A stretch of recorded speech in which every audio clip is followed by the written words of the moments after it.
Hey everyone, this is Mike Andes, and you're listening to the Business Bootcamp Podcast. Today, I am going to be sharing with you how you can get out of the day-to-day operations of your business, become the CEO, become the one that does the high-level strategy of your business, and how to delegate those important things that are being done in your business every day that you've been juggling for so long, and yet you know you have to give them up in order to focus on the long-term strategy of your business. That's what we're talking about today. Before we get into it though, a big thank you to today's sponsor, which is Gusto. Been a long-time supporter, and I've continued to support what we're doing here with the podcast.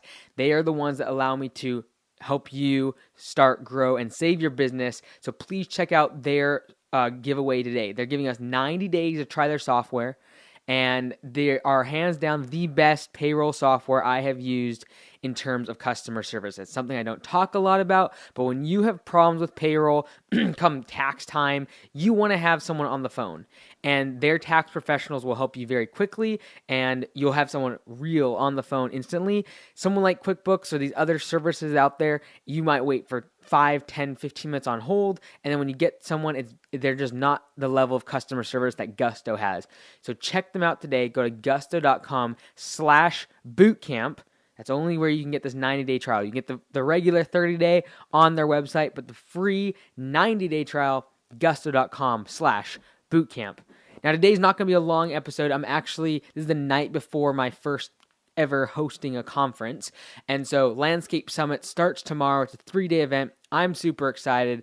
Lots and lots of work, lots of sleepless nights coming up to this one, just trying to get ready for it. And as you know, originally I was planning to have a bunch of speakers come, even had a lot of them scheduled, and then I did a survey of the existing attendees that signed up, the registrants, and they said, hey, we aren't looking for just a bunch of speeches. We'd like to hear from you and do more of a workshop style conference seminar and smaller kind of atmosphere and personalized. So okay, so that's what we're doing. There's gonna be about 60 people, maybe a little bit more, in attendance, landscape business owners, and we're going to be doing a seminar on everything from their marketing. We're going to do mock hiring process, like doing actual interviews. We're going to go out and do real estimates. It's going to be a lot of fun.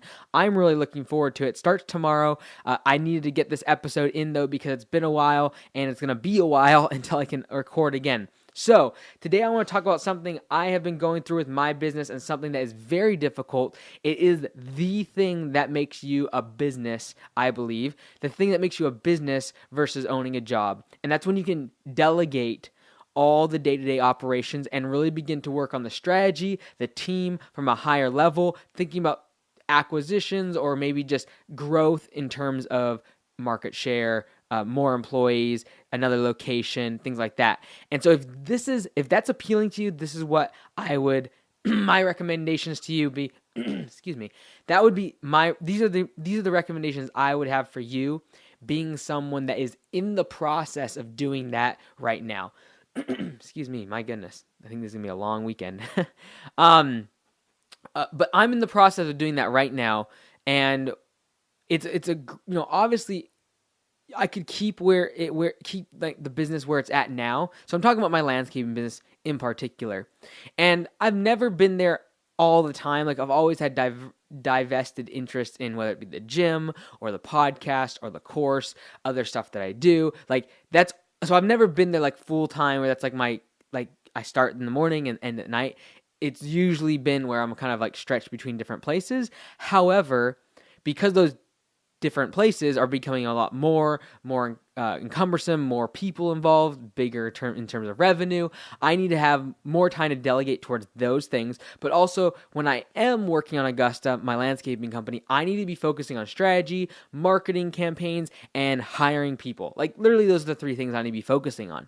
And so, in order to get there, I have to delegate all the things that I do or did on a day-to-day basis that are small. It's seemingly insignificant to the grand scheme of things, but important nonetheless to get done. These are things like the little stuff like locking up and stuff, checking security cameras, picking up stuff from the store like supplies, doing estimates, customer service like return to job stuff, which I don't do, never did a whole lot anyways. But like those things, like all the little stuff, making sure all the equipment was taken care of at the end of the day, or making sure the trucks were parked correctly, or like just all like the double checking stuff, that's got to be delegated. I can't be doing that if I'm going to spend time running other businesses, starting other facilities, and focusing a lot more on the landscape business course and this podcast and all of that. So what am I doing right now to make that happen?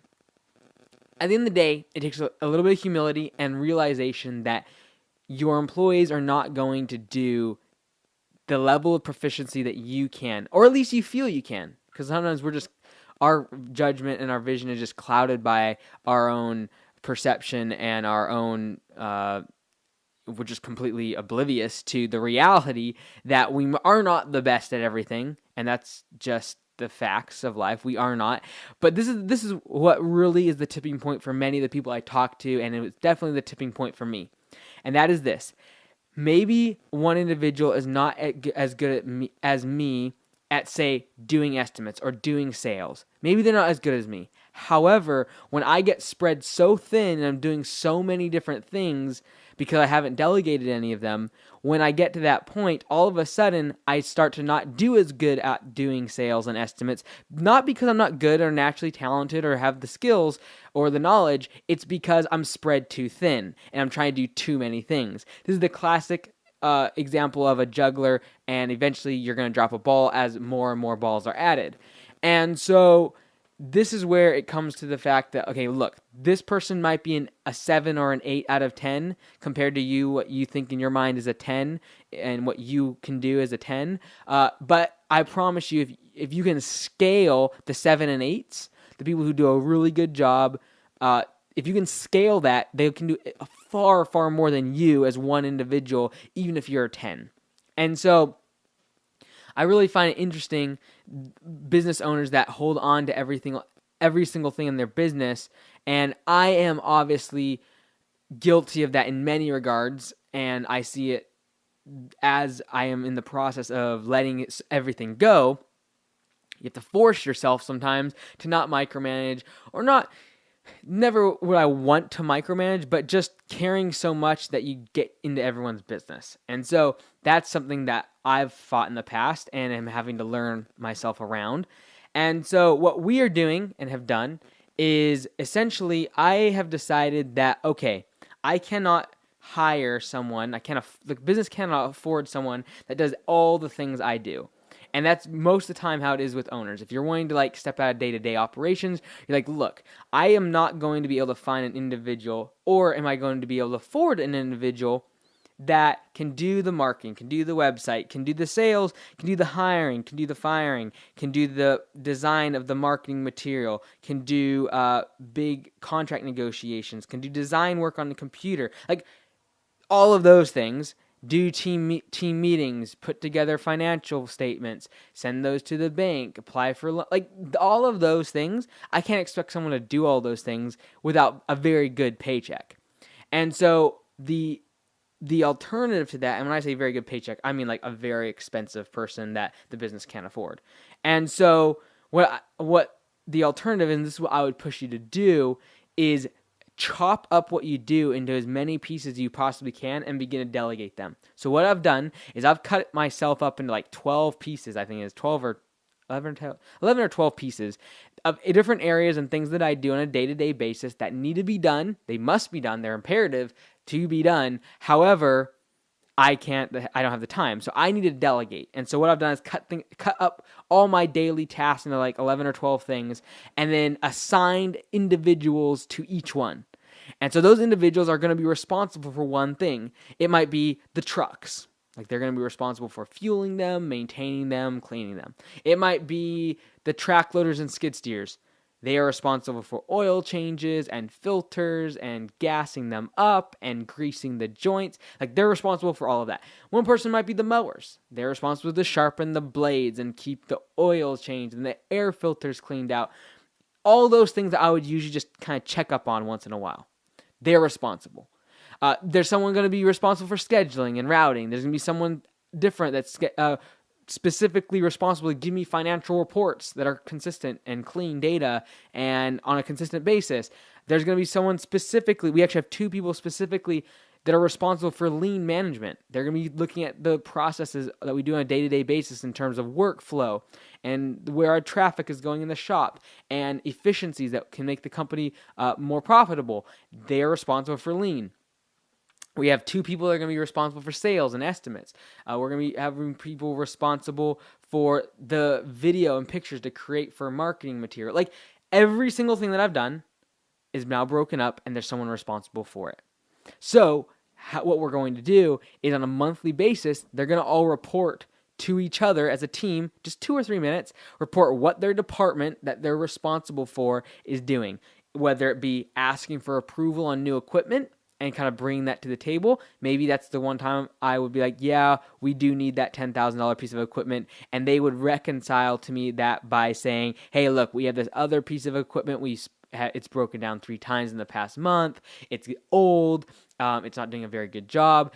Can we get a replacement? I'd be like, check, yes, go for it. They would be able to go buy it. Smaller things in their category, they might just be able to go buy themselves. Things like a weed eater. Like, I do not need to be brought into the conversation if a weed eater is 5 years old, not starting half the time, and takes 20 pulls on the starter to get started once in a while. And so I don't need to be brought into that conversation. So I try to give them as much latitude within their department as possible to make decisions, because I do not want to be brought into the decision if at all possible.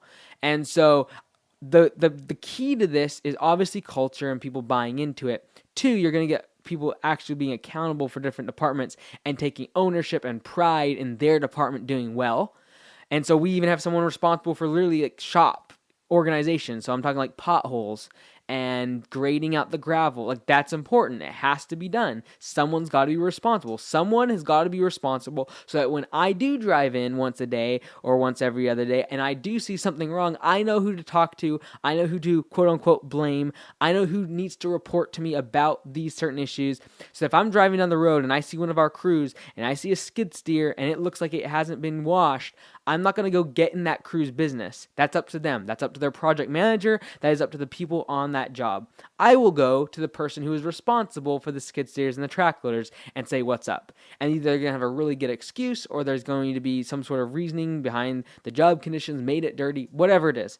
And so this is going to allow me the flexibility to go, come, get, work on a higher level strategy. For example, next week, interviewing probably 20 plus people. I think right now it's like 11 or 12 and there's more people coming. So probably 20 people I'll interview. I needed to be doing that. I should not be spending time sharpening the blades or filling in the potholes. Those are not unimportant tasks. Those are absolutely vital to the success of our business, but I can move the needle at a larger scale by hiring a great employee than I can filling in potholes. And so having a team that recognizes that and gets behind you on that is really important. And that's obviously none of my doing. It's just the great individuals I have on my team that recognize that I need to make this change. There's going to be growing pains. There's going to be problems and issues that come because of these changes, but we're going to figure it out and we're going to grow. The flip side of the coin is people want responsibility. People want to be accountable to something.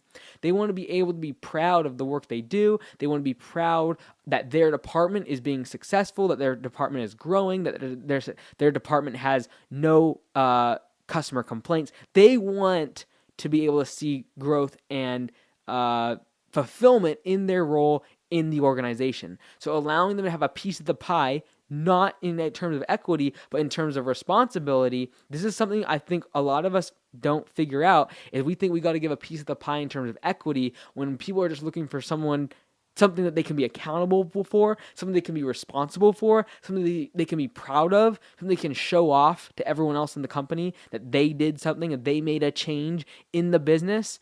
And I feel like that is many times overlooked. So once a month, we're going to have these meetings where everyone will come together. They'll have a few minutes to kind of report, state of the union of everything at our company, a couple minutes to report on how their department is doing well, what is changing, what their action items are for the next month, what they're going to be working on. and be able to report back to the team and then myself to get a really good picture of where each of those departments are at.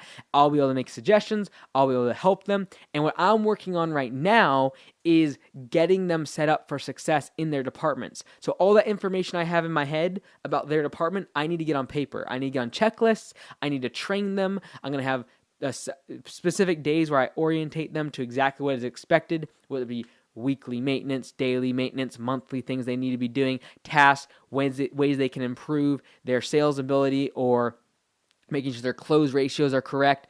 All of those things, I will be training them. That's what I'm working on right now, is getting the checklist, making sure I educate them and train them enough to make sure they can be successful in their role, and then letting them go and letting them go make a mistake or two, letting them figure it out, and then taking ownership of the mistake, taking ownership of that position. And it's a little bit fear-inducing at first to think about this, like that I'm going to allow my people to do the things that I've always done, but it is absolutely super critical to take that next step in business. We are going to be able to scale much faster. We're going to be able to hire much better people. I will be a much better leader and quote-unquote boss by making sure that I am working on the things that are going to move the needle for the company. And that includes focusing more on culture, focusing more on the people within the organization, and focusing on the strategy that's going to move the organization forward to give my employees upward mobility, give them better compensation and benefits. That's what I want. But in order to do that, I've got to focus on the strategy and the big goal and the big picture and what we're doing down the road. And so if you're in that spot, if you're tired of working in the business, working on the day-to-day, it's not that those things are not important. That is not what I am saying. But you as the business owner, if you want to scale, if you want to make a 7-8-figure business, you've got to figure out how to delegate those day-to-day tasks so you can focus on, in my opinion, 3 very important things. Number 1, getting new business. And I mean like marketing, branding from a high-level position. Then we're talking about hiring and culture and the things within the business on that level. The last one, the thing I'm going to be involved in quite a bit still, is community involvement, events, marketing, getting involved in the community. We're doing a book and things like that for the local community. It'll be kind of marketing for the business, but then it'll also be online stuff for the company and obviously brand equity and things like that. So that's what I'm focusing on. And I hope that if you're in that place where you feel like you're plateauing, you have 10, 15, 20 employees, you've got to make that jump. You've got to start delegating, trusting others, giving them the power to make choices and decisions for you and for your business, and make sure you back them up. This has been Mike Andrews. You've been listening to the Business Bootcamp podcast. Until next time, be great, because nothing else pays.